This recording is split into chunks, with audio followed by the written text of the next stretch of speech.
by demerarawaves.com.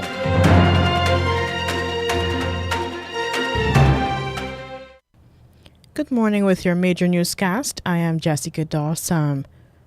First with the highlights. Police have asked for advice on a lawyer's alleged verbal abuse of a policewoman. Well-known actor and comedian Henry Rodney has died. And in the region, St. Martin is formulating a cost of living advisory. And you'll have your latest international news coming from the BBC. Do stay tuned. Don't let the fear of contracting the coronavirus disease deter you from seeking the medical care you need.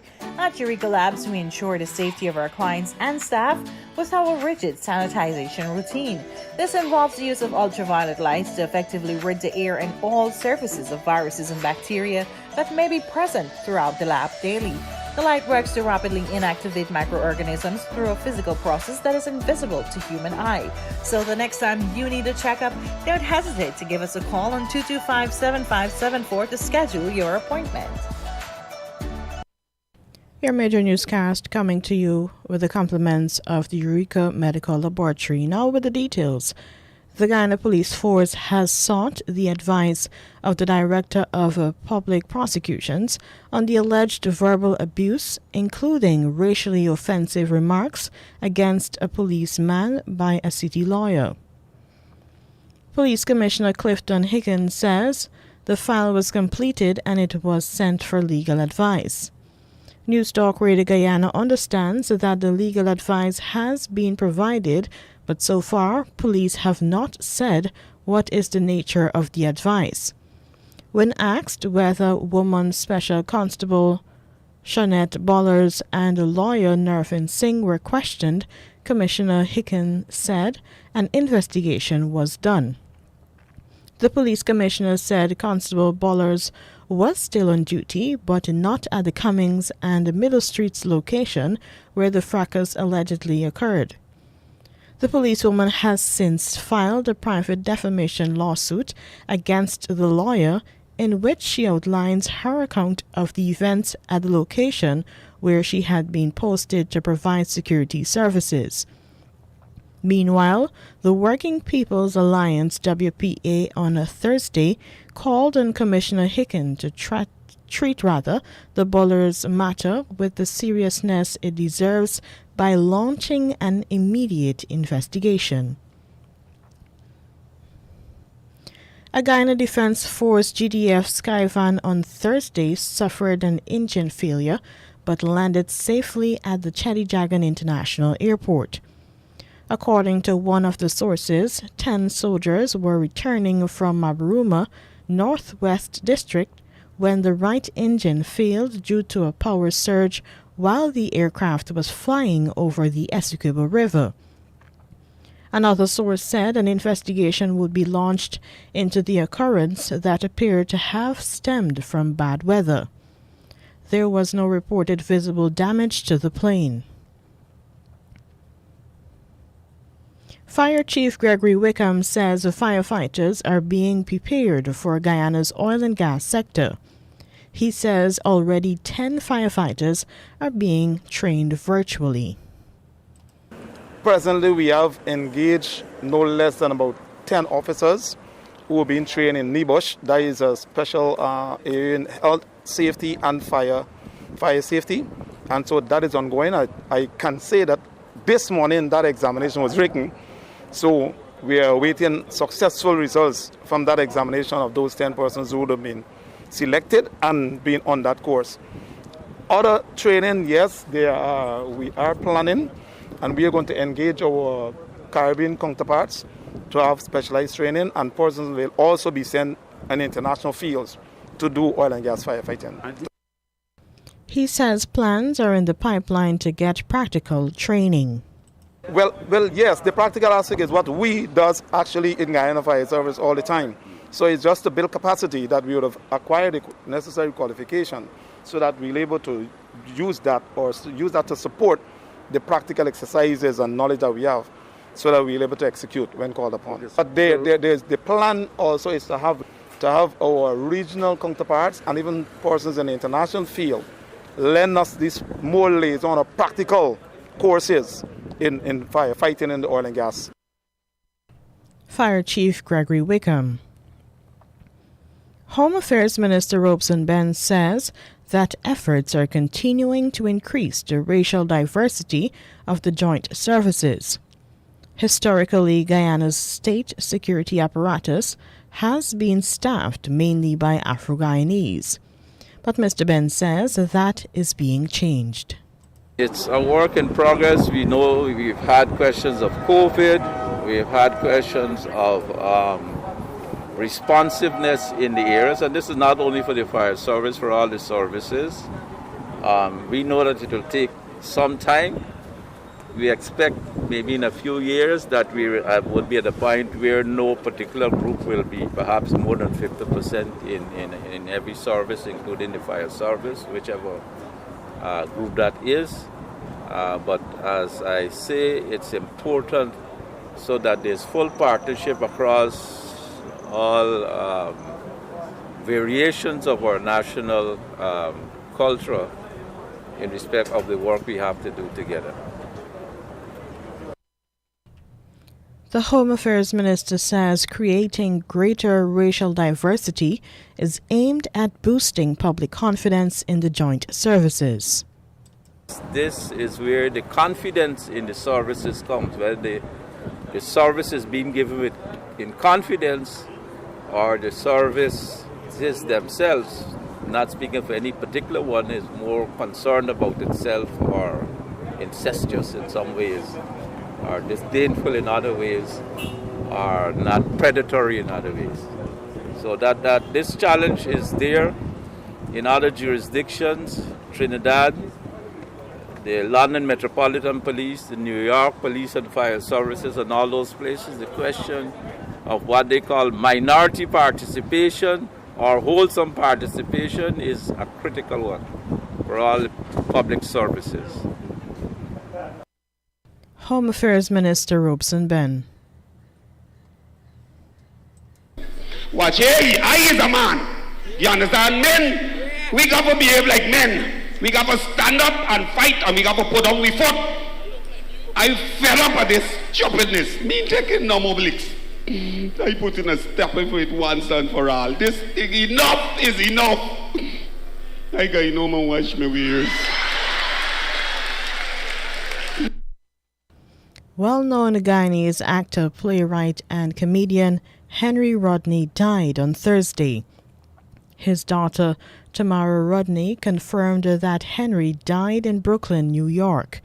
She thanked his fans and friends for their continued prayers and support and well wishes. Ms. Rodney says their understanding and space are truly appreciated at this time as she and the family members process this loss as a family unit. Now for the news in the region. A leading Caribbean beverage manufacturer says a tax on sweetened drinks in Barbados should be two-tiered. More from Barbados today. One of the Caribbean's largest non-alcoholic beverage manufacturers is proposing a tiered tax system to replace the 20% tax on sugar-sweetened beverages imposed at the start of the month. Director of SM Jalil Beverages Barbados, Dr. Mikhail Mohammed, says he fully supports the fight against non-communicable diseases and obesity, but he insists the tax should be fairly applied. I try to encourage the government to do is to utilize the World Health Organization standards as an international benchmark so that products that are above the 22.5 grams of added sugar per 250 ml, they are taxed at a disproportionately high rate because those are very bad for you, or no, I should say they are unnecessarily high in terms of sugar content. But the products that are below 22.5 grams per 250 ml serving size, then why not make them VAT-free and tax-free? So in addition to the fact that you educate the population that these products are in fact better for you because they have less free sugars, but you give an economic or a financial incentive by making these products cheaper so that people can then have healthier products at a more affordable price. So you not only educate them, you get them to trade down from these unnecessarily high sugar content products to more healthier products.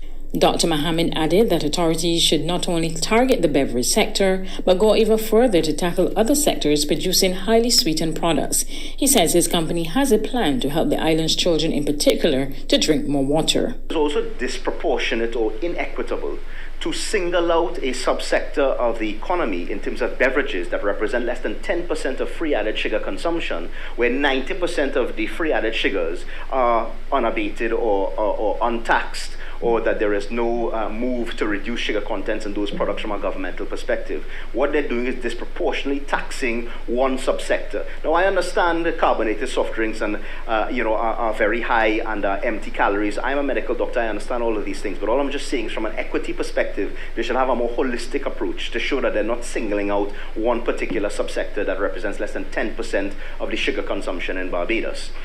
In addition to that, I would say that as a corporate entity, we obviously take this very seriously. And I, together with my brand ambassador, Alison Hines, we are trying to reach out to the Ministries of Health, the Ministries of Education, to the government as a whole, to principals, to allow us to do educational programs with schools, because we would love to get everybody to drink pure oxygenated water instead of carbonated soft drinks, my own included, at all levels of school, primary school, secondary school, tertiary education. We really want everybody to take the cure challenge, drink pure oxygenated water instead of carbonated soft drinks. Director of SM Jalil Barbados, Dr. Mikhail Mohammed, ending that report from Barbados Today. More in the region, the Antigua and Barbuda government has decided to further reduce the restrictions which governed during the COVID-19 pandemic. Government there says all persons entering Antigua and Barbuda from next Wednesday, the 13th of April 2022, subject to any evidence regarding any new variant, shall be allowed to enter without vaccination. However, all those persons who are unvaccinated are required to submit to a PCR test no more than 4 days old before boarding their flight to Antigua. This rule was already in place for nationals and residents of Antigua and Barbuda. The lifting of the restriction now extends to tourists, visitors, and in-transit passengers. Lastly, in the region, St. Martin's Social and Economic Council has requested a cost of living advisory based on research. The advisory had been requested by Prime Minister Sylvia Jacobs. The advice focuses on the cost of living of 2, 3, and 4 family households, monthly expenses, monthly income, basic needs, living wage versus the minimum wage, and the possibility of establishing a living wage threshold. The main objective of the Social and Economic Council's advice outlined the need for a 2-part study to be conducted on the cost of living and price developments in St. Martin. The updated data will allow for the Social and Economic Council to evaluate various opportunities for the intervention of government policies to better the socio-economic standing of the country. The Social and Economic Council included a 6-month deadline for the research to be conducted, as the cost of living is a pertinent issue. And here now is your international news coming from the BBC. Hello, I'm Debbie Russ with the BBC News. A Russian rocket strike on a railway station used to evacuate civilians from Kramatorsk in eastern Ukraine is reported to have killed at least 30 people. The governor of the local Donetsk region said thousands of people had been at the station at the time. Rail officials said more than 100 were injured. Joe Inwood reports. The images coming from the scene show dozens of bodies lying motionless on the ground. There are pools of blood everywhere. A baby's pushchair is clearly visible. Police officers can be seen going from person to person, looking for survivors. This appears to have been a direct hit on civilians trying to flee the fighting. The local military administrator, Pavlo Kirilenko, said a Russian Iskander missile was to blame for what he called a deliberate strike by villains and criminals. An eyewitness told the BBC there appeared to be many casualties, and he was doubtful if evacuations could resume. He said the local mayor had been urging women and children to leave ahead of an expected renewed Russian offensive in eastern Ukraine. President Zelensky has described the strike as evil with no limits. The governor of Ukraine's northern Sumy region says the Ukrainian military has regained full control there. Dmytro Zhivitsky wrote on social media that Russian forces had withdrawn from Sumy, but he warned residents against returning before mines were cleared. The city was the scene of heavy bombardment. After the Russian withdrawal from northern areas, Ukrainian officials are counting the civilian dead. 26 people are known to have been killed in Borodyansk near Kiev. The Ukrainian president says the final number of dead there will be much higher than in the neighbouring town of Bucha. Ukraine's Prosecutor General, Irina Venediktova, called for Russian officials to be prosecuted in an international court. Vladimir Putin is the main war criminal of 21st century. But actually we can suspect in Ukrainian legislation 3 persons in any state have immunity. Presidents, Ministry of Foreign Affairs and the head of government. That's why we can't start prosecute them in Ukraine. But in the international courts, we can do it.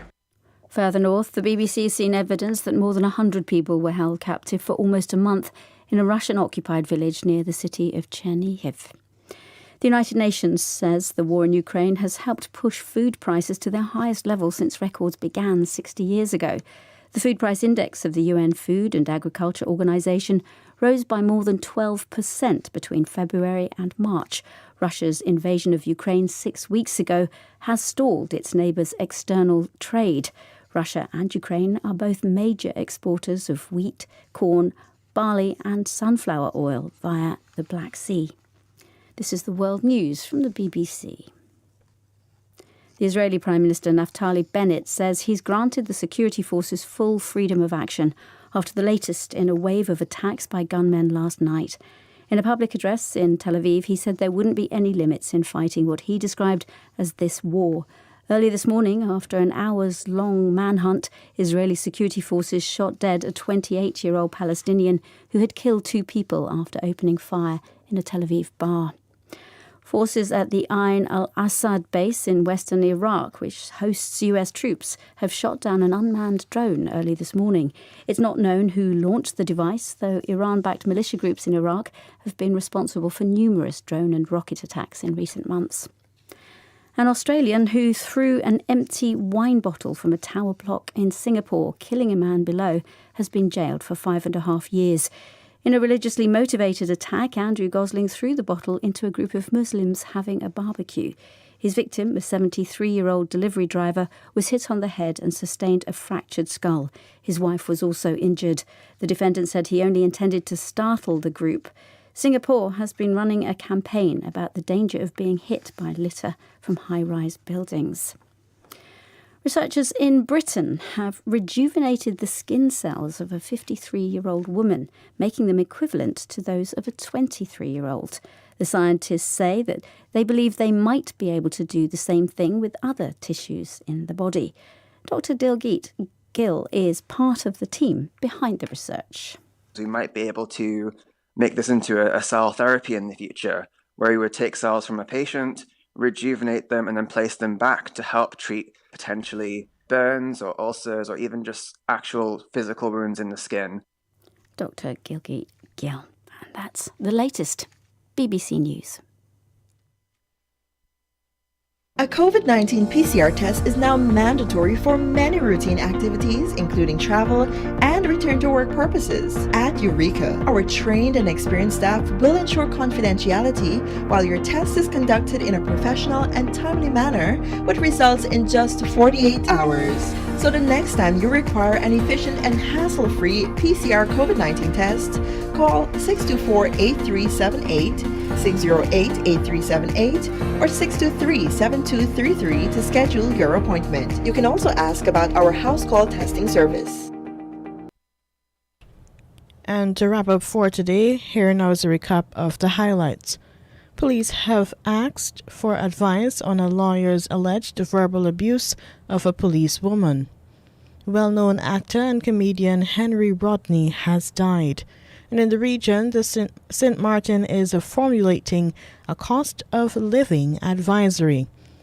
And that was your major newscast, which came to you with the compliments of the Eureka Medical Laboratories. I am Jessica Daw-Sam.